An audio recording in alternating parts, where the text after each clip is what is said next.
আসসালামু আলাইকুম রহমতুল্লাহি ওয়া বারাকাতুহু। সম্মানিত দর্শক শ্রোতা, দিনী ভাই ও বোনেরা, আশা করি মহান আল্লাহ তাআলা আমাদের সবাইকে অনেক অনেক ভালো রেখেছেন, সুস্থ রেখেছেন। আলহামদুলিল্লাহ, আল্লাহ তাআলার দরবারে লাখো কোটি শুকরিয়া যে মহান আল্লাহ তাআলা আমাদেরকে শারীরিক মানসিকভাবে সুস্থ রেখেছেন, হায়াতের জীবন দান করেছেন, সৃষ্টি শ্রেষ্ঠ জীব আশরাফুল মাখলুকাত হিসেবে পাঠিয়েছেন এবং শ্রেষ্ঠ নবীর শ্রেষ্ঠ উম্মত হিসেবে দুনিয়াতে পাঠিয়েছেন। শুধু তাই নয়, যেই মহান আল্লাহ তাআলা আমাদেরকে রজব পর্যন্ত হায়াতকে বাড়িয়ে দিয়েছেন, সে আল্লাহ তাআলার দরবারে শুকরিয়া আদায় করছে আলহামদুলিল্লাহ। এবং লাখো কোটি দরুদ সেই রাসূলের উপর, যেই রাসূলকে সৃষ্টি করে মহান আল্লাহ তাআলা এই উম্মতের মর্যাদা বহু গুণে বাড়িয়ে দিয়েছেন, যিনি ছিলেন সাইয়্যিদুল মুরসালিন, খাতামান নাবিয়িন, রাহমাতাল লিল আলামিন, এবং যার আলোয় আলোকিত হয়েছে সারা বিশ্ব এবং যার আলোয় আলোকিত হয়েছে আইয়ামে জাহিলিয়াতের যুগ, সেই রাসূলের উপর দরুদ পাঠ করছি সাল্লাল্লাহু আলাইহি ওয়াসাল্লাম। সম্মানিত দর্শক শ্রোতা, দিনী ভাই ও বোনেরা, আমরা ফাদালে কোরআন থেকে অর্থাৎ কোরআন মাজিদের বাংলা অনুবাদ এবং সংক্ষিপ্ত ব্যাখ্যা জানার চেষ্টা করছি। যেহেতু আমাদের মাতৃভাষা বাংলা, স্বাভাবিকভাবে আমরা আরবি ভাষাগুলো সঠিকভাবে বুঝি না। এই যেহেতু মহান আল্লাহ তাআলা কোরআন মাজিদ আরবি ভাষায় নাজিল করেছেন, এই জন্য আল্লাহ তাআলা কোরআন মাজিদ আমাদেরকে কী কী মেসেজ দিচ্ছেন বা আমাদের কী কী এইভাবে জানাতে চাচ্ছেন, এই বিষয়গুলো আমরা সেইভাবে জানতে পারছি না। যেহেতু জানি না, এই জন্য আমাদের প্রত্যেকের উচিত যে এই বাংলা অনুবাদগুলো বলে নিজেরা দেখা, নিজেরা পড়া এবং যেখানে এইগুলো আলোচনা হয় সেই আলোচনাগুলো আমাদের শোনার চেষ্টা করা। সম্মানিত দর্শক শ্রোতা, দিনী ভাই ও বোনেরা, আমাদের প্রিয় নবী হযরত মুহাম্মদ সাল্লাল্লাহু আলাইহি ওয়াসাল্লাম হাদিসের মধ্যে স্পষ্টভাবে বর্ণনা করে গেছেন, আমি দুইটা জিনিস তোমাদের মধ্যে রেখে যাচ্ছি, যদি তোমরা পরিপূর্ণভাবে আঁকড়ে ধরতে পারো তোমরা নাজাত পাবে এবং তোমরা সফল কাম হবে। আর সেই দুইটা জিনিস হলো আল্লাহ তাআলার কালামুল্লাহ অর্থাৎ কোরআন শরীফ এবং আল্লাহ রাসূলের সুন্নাত অর্থাৎ হাদিস। এই পার্থিব জীবন খুবই ক্ষণস্থায়ী এবং আখিরাত চিরস্থায়ী এবং মৃত্যু সুনিশ্চিত, এবং আমাদের হায়াতের জীবন হলে খুবই সীমিত। আল্লাহ তাআলা কোরআন মধ্যে বিভিন্ন জায়গায় ইরশাদ করেছেন যে এই মানুষের যে হায়াতের জীবন খুবই খুবই অল্প, এবং এই পার্থিব জীবন অর্থাৎ দুনিয়ার জীবন খুবই ক্ষণস্থায়ী এবং আখিরাত চিরস্থায়ী। আর আমরা কবরের যাত্রী বলে, কবরের বাসিন্দা হব আমরা বলে, মৃত্যু আমাদের জন্য কি অবধারিত। এই জন্য আমাদের একেবারেই উত্তম গন্তব্যস্থল বলে আখিরাত অর্থাৎ কবর। দুনিয়াটা আমরা একটা মুসাফিরের মতো, আজ আসি তো কাল থাকবো না। দেখেন, একজন ভাই যখন প্রবাসে জীবনযাপন করে অর্থাৎ দেশ থেকে যখন বিদেশে এইভাবে সে গমন করে বলে, সে যখন টাকা পয়সা অর্থ ইত্যাদি ইত্যাদি কামায়, তখন সে কিন্তু সেটা বিদেশে রাখে না, সে কিন্তু দেশে পাঠিয়ে দেয়, ট্রান্সফার করে। কারণ সে জানে যে একটা নির্দিষ্ট সময়ের পরে আমাকে এখান থেকে আমাকে আবার দেশে ফেরত যেতে হবে। এই জন্য সে যত অর্থ সম্পদ ইত্যাদি ইত্যাদি কামাই করে সে এভাবে দেশে পাঠায় এবং দেশে সে কিছু একটা করার চেষ্টা করে। অনুরূপভাবে এভাবে দুনিয়াতে আমরা এসেছি বলে, দুনিয়াতে আমরা একটা মুসাফিরখানা। আমরা জানি সকলেই আমরা মুসলমান, আল্লাহ তাআলার গোলাম, যারা আল্লাহ তাআলার মুমিন বান্দা, আমরা সকলেই বিশ্বাস করি যে দুনিয়া থেকে আমাদের আখিরাতে ট্রান্সফার হতে হবে এবং সেখানে যে যাওয়া হবে সেখান থেকে আর ফেরত আসার কোনো সম্ভব নাই, আর সেখানে থাকতে হবে অনন্তকাল। এবং সেখানে যদি আমরা ধরা হই, যদি ব্যর্থ হই বলে, এই ব্যর্থতার কোনোভাবেই বলে আমরা এটাকে কাটিয়ে উঠতে পারবো না। এই জন্য আমরাও বিশ্বাস করি যে আমাদের সামনে একটা বড় গন্তব্যস্থল, যেখানে যদি আমরা সফল হই বলে সেখানে আমরা পরিপূর্ণভাবে সফল হবে। এই জন্য আমরা মুসলমান বান্দারা ওই প্রবাসী ভাইয়ের মতো বলে এই দুনিয়ার জীবনকে বিসর্জন দিয়ে আল্লাহ তাআলার ইবাদত বন্দি করে, আল্লাহ তাআলার হুকুম এবং রাসূলুল্লাহ সাল্লাল্লাহু আলাইহি ওয়াসাল্লামের সুন্নত তরিকায় চলে আমরা ওই আখিরাতের জীবনের জন্য বলে আল্লাহ তাআলার ব্যাংকে এভাবে নেক আমল আমরা পাঠাবো বা পাঠানোর চেষ্টা করবো বা আমাদের পাঠাতে হবে। তো যাই হোক, আমরা পবিত্র কোরআন থেকে বাংলা অনুবাদ এবং সংক্ষিপ্ত ব্যাখ্যা জানার চেষ্টা করছি। তো আসুন আমরা দিন শেখার জন্য বলে আমরা এইভাবে দিনের ব্যাপারে যেখানে আলাপ আলোচনা হয়, দিনের ব্যাপারে যখন কথাবার্তা হয়, এই কথাগুলো আমরা গুরুত্ব সহকারে শোনার চেষ্টা করি। হতে পারে যে একটা কথার দ্বারা আল্লাহ তাআলা আমাদেরকে বলে হেদায়েতের পথকে এভাবে প্রশস্ত করে দিবেন। তো কথা না বাড়িয়ে আমরা মূল আলোচনায় প্রবেশ করতে চাই। তো আজকে আমাদের সূরা আল বাকারার থেকে এভাবে আলোচনা হবে। তো চলো কথা না বাড়িয়ে আমরা মূল আলোচনার মধ্যে প্রবেশ করি। আলহামদুলিল্লাহ, আজকে আমরা সূরা আল বাকারার 61 নম্বর আয়াত থেকে শুরু করব। শুরু করার আগে সবাইকে অনুরোধ করব ধৈর্য সহকারে সাথেই থাকার চেষ্টা করবেন ইনশাআল্লাহ। আউযু বিল্লাহি মিনাশ শাইতানির রাজীম। بسم الله الرحمن الرحيم وإذ قلتم يا موسى لن نصبر على طعام واحد فادع لنا ربك يخرج لنا مما تنبت الأرض من بقلها وقشابها وفومها وعداسها وبصلها قال أتستبدلون الذي هو أدنى بالذي هو خير اهبطوا مصرا فإن لكم ما سألتم وضربت عليهم الذلات والمسكنات وباءوا بغضب من الله ذلك بأنهم كانوا يكفرون بآيات الله ويقتلون النبيين بغير الحق ذلك بما عصوا وكانوا يعتدون মহান আল্লাহ তাআলা বলেন, আর যখন তোমরা বললে হে মূসা আমরা এক খাবারের উপর কখনো ধৈর্য ধরবো না, সুতরাং তুমি আমাদের জন্য তোমার রবের নিকট দোয়া করো যেন তিনি আমাদের জন্য বের করেন ভূমি থেকে সবজি, কাকর, রসুন, মসুর এবং পেঁয়াজ উৎপন্ন করে। তা সে বলল, তোমরা কি যা উত্তম তার পরিবর্তে এমন জিনিস গ্রহণ করছো যা নিম্নমানের? তোমরা কোনো এক নগরীতে অবতরণ করো, তবে নিশ্চয় তোমাদের জন্য সেখানে থাকবে যা তোমরা চেয়েছ, আর তাদের উপর আরোপ করা হয়েছে লাঞ্ছনা এবং দারিদ্র্য, এবং তারা আল্লাহর ক্রোধের শিকার হলো তা এই কারণে যে তারা আল্লাহর আয়াতসমূহকে অস্বীকার করত এবং অন্যায়ভাবে নবীদেরকে হত্যা করত। তা এই কারণে যে তারা নাফরমানি করেছিল এবং তারা সীমা লঙ্ঘন করত। মহান আল্লাহ তাআলা এই ঘটনা ও ঐতিহ্যান্তরের মিশর বলতে এখানে মিশর দেশ বোঝানো হয়নি, বরং কোন এক নগরীকে বোঝানো হয়েছে। অর্থ হলো এখান থেকে সে কোনো নগরীতে চলে যাও এবং সেখানে চাষাবাদ করে নিজেদের পছন্দ মতো শাক সবজি, ডাল ইত্যাদি উৎপাদন করে খাও।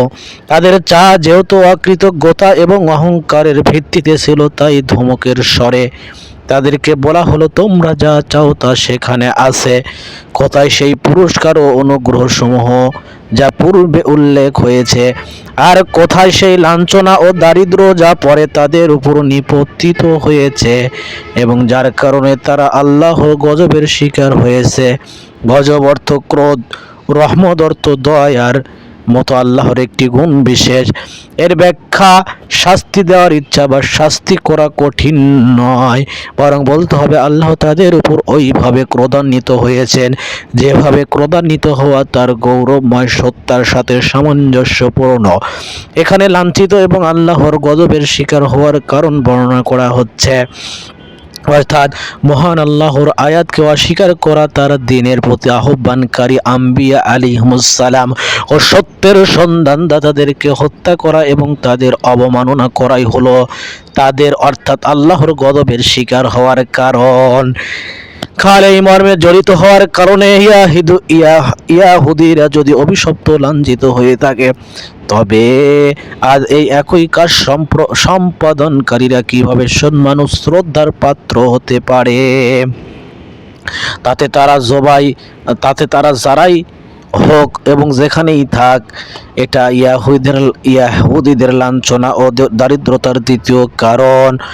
অবাধ্যতা এর অর্থ হলো যে কাজ করতে তাদেরকে নিষেধ করা হতো তা তারা সম্পাদন করত, এবং সীমা লঙ্ঘন করার অর্থ হলো নির্দেশিত কাজগুলোর ব্যাপারে তারা বাড়াবাড়ি এবং অতিরঞ্জন করত। অনুসরণ ও অনুগত্য হলো নিষেধাবলী থেকে বিরত থাকা এবং নির্দেশাবলী নির্দেশাবলীকে ওইভাবেই পালন করা যেভাবে পালন করার নির্দেশ দেওয়া হয়েছে। নিজের পক্ষ থেকে কম বেশি করলে তা বাড়াবাড়ি এবং সীমা লঙ্ঘন হবে, যা আল্লাহর নিকট অতীব অপছন্দনীয়। মহান আল্লাহ তাআলা এই আয়াতের মধ্যে হযরত মুসা আলাইহিস সালামের কওম সম্পর্কে বিস্তারিতভাবে উল্লেখ করেছেন। মহান আল্লাহ তাআলা যখন হযরত মুসা আলাইহিস সালাম এবং তার কওমকে জান্নাতের থেকে খাবার মান্না সালোয়ার ব্যবস্থা করেছিলেন, তখন এই খাবারে তারা অসন্তুষ্ট হয়ে এমন কিছু প্রত্যাশা করেন, এমন কিছু কামনা করেন, যার বিনিময়ে মহান আল্লাহ তাআলা তাদেরকে ধমকের স্বরে বলে দিলেন, তোমরা একটা শহরে প্রবেশ করো এবং সেখানে তোমরা যা চাচ্ছ সেখানে তা পাবে এবং তোমরা আবাদ করে সেইগুলো ব্যবস্থা করো। মহান আল্লাহ তাআলা সূরা আল বাকারার ৬২ নম্বর আয়াতে বলেন, ইন্নাল্লাযীনা আমানু ওয়াল্লাযীনা হাদু والنصارى والصابئين من آمن بالله واليوم الآخر وآمن صالحا فلهم أجرهم عند ربهم ولا خوف عليهم ولا هم يحزنون। মহান আল্লাহ তাআলা বলেন, নিশ্চয় যারা ঈমান এনেছে, যারা ইয়াহুদি হয়েছে এবং যারা নাসারা ও সাবিয়ারা অর্থাৎ তাহাদের মধ্যে যারা ঈমান এনেছে আল্লাহ এবং শেষ দিনের প্রতি এবং নেক কাজ করেছে, তবে তাদের জন্য রয়েছে তাহাদের রবের নিকট তাদের প্রতিদান, আর তাদের কোনো ভয় নেই এবং তারা দুঃখিত হবে না। সাবি অর্থাৎ বিভিন্ন গ্রহ নক্ষত্রের পূজারী, মতান্তরে ফেরেশতাদের উপাসনাকারী। ইয়াহুদ হয়, যার অর্থ হলো ভালোবাসা, হাওয়াদাত অর্থ ভালোবাসা ধাতু থেকে গঠিত, অথবা তাহওয়াদ আর যার অর্থ হলো তওবা করা ধাতু থেকে গঠিত, অর্থাৎ তাদের এই নামকরণ প্রকৃতপক্ষে তওবা করার কারণে অথবা একে অপরকে ভালোবাসার কারণে হয়েছে। এছাড়া মুসা আলাইহিস সালামের অনুসারীদেরকে ইয়াহুদি বলা হয়। আর নাসরান এর বহু বচন, যেমন শাকরানের বহু বচনের মূল ধাতু হলো নাসর, যার অর্থ সাহায্য সহযোগিতা করা। আপোষে একে অপরের সাহায্য করার কারণে তাদের এই নামকরণ করা হয়েছে। ওদেরকে আনসারও বলা হয়, যেমন তারা ঈসা আলাইহিস সালামকে বলেছিল, নাহনু আনসারুল্লাহি, অর্থাৎ ঈসা আলাইহিস সালামের অনুসারীদেরকে নাসারা বা খ্রিস্টান বলা হয় এবং তাদেরকে ঈসাইও বলা হয়। সাবি এর বহু বচন, এরা সেই লোক যারা শুরুতে নিঃসন্দেহে কোনো সত্য দিনের অনুসারী ছিল, আর এই জন্যই কোরআনে ইয়াহুদি ও খ্রিস্টানদের পাশাপাশি তাদেরকে উল্লেখ করা হয়েছে। পরবর্তীকালে তাদের মধ্যে ফেরেশতা ও তারকা পূজার প্রচলন শুরু হয়, অথবা তারা কোনো দিনকেই মানত না। এই কারণে যাদের কোনো দিন ধর্ম নেই তাদের সাবি বা সাবেই বলা হয়। আধুনিক অনেক মুফাসসির এই আয়াতের সঠিক অর্থ অনুধাবন করতে ভুল করে থাকে এবং এ থেকে ধর্ম ঐক্য, সকল ধর্ম সমান হওয়ার দর্শন আওড়ানোর ঘৃণিত প্রয়াস চালায়। অর্থাৎ তারা মনে করে যে রিসালাতে মুহাম্মদ সাল্লাল্লাহু আলাইহি সাল্লামের রাসূল হওয়ার উপর ঈমান আনা জরুরি নয়, বরং যে কেউ যে কোনো ধর্মকে মানবে, সেই অনুযায়ী বিশ্বাস রাখবে এবং সৎকর্ম করবে, সে মুক্তি পেয়ে যাবে। এই দর্শন অতীব বিভ্রান্তিকর দর্শন।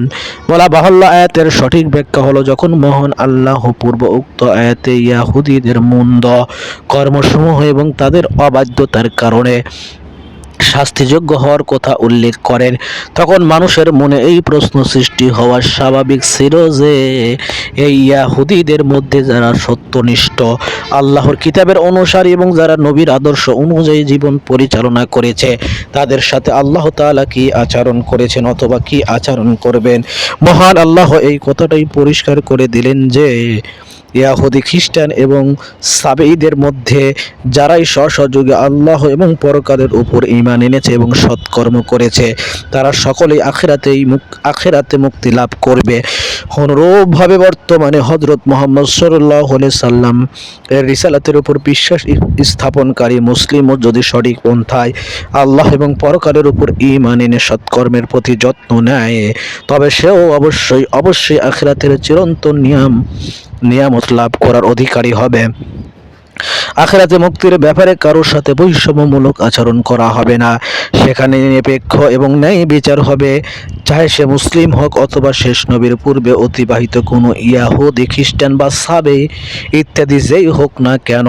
এই কথার সমর্থন কোনো মুরসাল আশার অর্থাৎ ছিন্ন সনদে বর্ণিত সাহাবীর উক্তি থেকে পাওয়া যায়। যেমন মুজাহিদ সালমান ফারিসি রাদিয়াল্লাহু তাআলা হইতে থেকে বর্ণনা করেছেন। তিনি অর্থাৎ সালমান ফারিসি বলেন, আমি নবী করিম সাল্লাল্লাহু আলাইহি সাল্লামকে আমার কিছু ধার্মিক সাথীর কথা জিজ্ঞাসা করলাম যারা ইবাদতকারী এবং নামাজি ছিল, অর্থাৎ মুহাম্মদ সাল্লাল্লাহু আলাইহি সাল্লামের রিসালাতের পূর্বে তারা তাদের দ্বীনের সত্যিকার অনুসারী ছিল।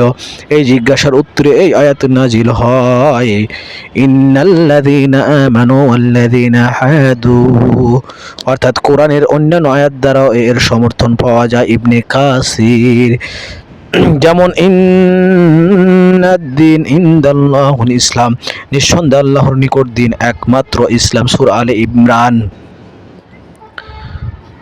যে লোক ইসলাম ছাড়া অন্য কোনো ধর্ম অনুসন্ধান করে কশিনকারেও তা তার নিকট হতে গ্রহণ করা হবে না। বহু হাদিস নবী করিম সাল্লাল্লাহু আলাইহি সাল্লাম পরিষ্কার বলে দিয়েছেন যে এখন আমার রিসালাতের উপর ঈমান আনা ব্যতীত কোনো ব্যক্তির মুক্তি হতে পারে না। যেমন তিনি বলেছেন, যার হাতে আমার প্রাণ আছে সেই আল্লাহর শপথ, ওই উম্মতের যে কেউ আমার রিসালাতের কথা শুনবে তাতে সে ইয়াহুদি হোক অথবা খ্রিস্টান হোক, তারপর সে যদি আমার উপর ঈমান না আনে তাহলে সে জাহান্নামে প্রবেশ করবে। সহিহ মুসলিম অধ্যায় ঈমান পরিচ্ছেদ মুহাম্মদ সাল্লাল্লাহু আলাইহি সাল্লাম এর নবুয়তের উপর ঈমান আনা ওয়াজিব, অর্থাৎ সকল ধর্ম সমান। এই বিভ্রান্তিকর ধারণা যেমন বহু কোরআন আয়াতের প্রতি ভ্রুক্ষেপ না করার ওই ফল, তেমনি এর মাধ্যমে হাদিস ছাড়াই কোরআন বোঝার ঘৃণিত প্রচেষ্টাও চালানো হয়েছে। সুতরাং একথা সঠিক যে সহিহ হাদিস ছাড়া কোরআন বোঝা যেতে পারে না। তো আজকে আমরা সূরা আলে ইমরানের 2টা গুরুত্বপূর্ণ আয়াত থেকে সংক্ষিপ্ত ব্যাখ্যা জানার চেষ্টা করেছি, যেখানে মহান আল্লাহ তাআলা বিভিন্ন জাতিগোষ্ঠী সম্পর্কে এইভাবে বর্ণনা করেছেন। আজকের আয়াতের সারমর্ম হলো, পূর্বে যেই সকল জাতি যেই সকল ধর্মের মানুষ ইসলামের উপরে, দ্বীনের উপরে অর্থাৎ আল্লাহ তাআলার অনুগত্যর উপরে এবং আখিরাতের উপরে পরিপূর্ণ বিশ্বাস রেখেছে এবং নিজ নিজ ধর্ম অনুযায়ী সৎকর্ম করেছে, সে হোক ইয়াহুদি অথবা নাসারা অথবা সাবেঈ, বলে মহান আল্লাহ তাআলা তাদেরকে পরকালে অবশ্যই মুক্তি দান করবেন।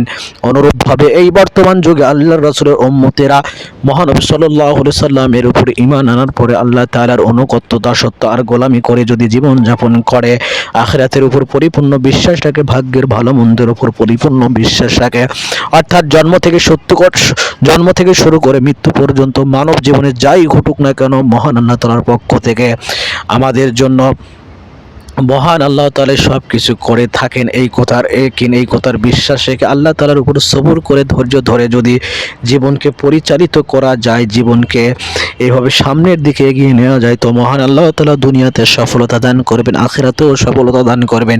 এই জন্য আমাদের প্রত্যেকের উচিত আল্লাহ রাসূলের সুন্নতকে পরিপূর্ণভাবে আঁকড়ে ধরা, আল্লাহ রাসূলের অনুগত্য অনুসরণের মাধ্যমে আল্লাহ তাআলাকে রাজি খুশি করে দুনিয়া এবং আখিরাতের সফলতা অর্জন করার চেষ্টা করা। মহান আল্লাহ তাআলা আমাদের সবাইকে সঠিক বুঝদান করুক। সবাইকে অসংখ্য ধন্যবাদ। পরবর্তী ভিডিও পাওয়ার জন্য অবশ্যই আমাদের সাথে থাকার চেষ্টা করবেন। আসসালামু আলাইকুম ওয়া রাহমাতুল্লাহি ওয়া বারাকাতুহু।